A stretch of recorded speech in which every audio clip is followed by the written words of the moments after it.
नमस्कार मित्रों, हमारे चैनल में आप सभी का स्वागत है। कलयुग में राम का नाम क्यों है श्री राम से भी बढ़कर। राम नाम का इन दो अक्षर में ही पूरा रामायण है और पूरा शास्त्र है। पुराणों में लिखा है कि ज्ञान, कर्म, ध्यान, योग, तप आदि यह सभी कलयुग में व्यर्थ सिद्ध होंगे, परंतु राम नाम का जप ही लोगों को भवसागर से पार ले जाने वाला सिद्ध होगा।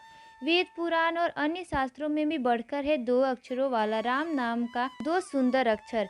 सावन भादों के महीने में इस नाम की ही महिमा है कि जिसे सभी देवी और देवता जपते रहते हैं। यही नहीं, जिस नाम की महिमा का वर्णन शिव जी से सुनकर माता पार्वती भी उनका नाम जप करती है, जिनके शिवार्थ भी श्री शिव जी ने हनुमान जी का अवतार लेकर वे राम का नाम ही जपते रहते हैं। ऐसे प्रभु श्री राम का नाम लिखना, बोलना भवसागर से पार तो लगना ही है, साथ ही यह भक्तों को समस्त प्रकार के दैहिक, दैविक एवं भौतिक तापों से मुक्ति प्रदान करता है। रामचरितमानस में तुलसीदास जी ने राम नाम की महिमा का कई जगहों पर वर्णन किया है।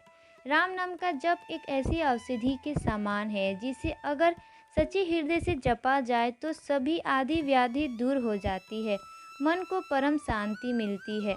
यहाँ तो सभी जानते हैं कि राम सेतु के निर्माण के समय हर पत्थर पर राम नाम लिखा जा रहा था और हर कोई राम नाम का जय घोष कर रहा था, जिसके चलते राम का काम बहुत ही आसान हो गया। राम के नाम लिखे पत्थर जब तैरने लगे तो प्रभु श्री राम के आश्चर्य में पढ़कर सोचने लगे। उन्होंने सोचा कि जब मेरे नाम लिखे पत्थर तैरने लगे हैं तो यदि मैं कोई पत्थर फेंकता हूँ तो समुद्र में तो उसे तैरना चाहिए। मन में यही विचार करके उन्होंने भी एक पत्थर उठा लिया जिस पर राम नाम नहीं लिखा था और उसे समुद्र में फेंक दिया, लेकिन वह पत्थर डूब गया है। भगवान श्री राम आश्चर्य में पड़ गए कि आखिर ऐसा क्यों हुआ। दूर खड़े हनुमान यह सब देख रहे थे और जब उन्होंने प्रभु श्री राम के मन की बात जानकर उनके पास पहुंचे और कहने लगे कि हे प्रभु, आप किस दुविधा में हैं।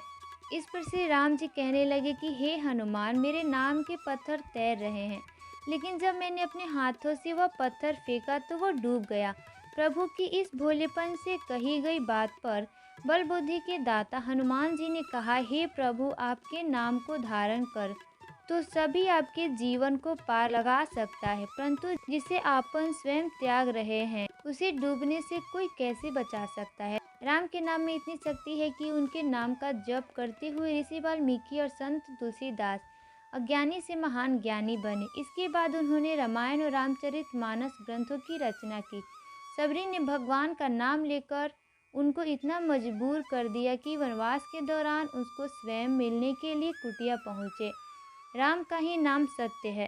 तारनहार राम का नाम जपने वाले कई संत और कवि हुए हैं, जैसे कबीरदास, तुलसीदास, रामानंद, नभादास, स्वामी अग्रदास, प्राणचंद्र चौहान, केशवादास, रैदास या रविदास, अदुदयाल, सूरदास, मलुकादास, समर्थ रामदास आदि श्री राम राम जपते हुए असंख्य साधु संत मुक्ति को प्राप्त हो गए हैं।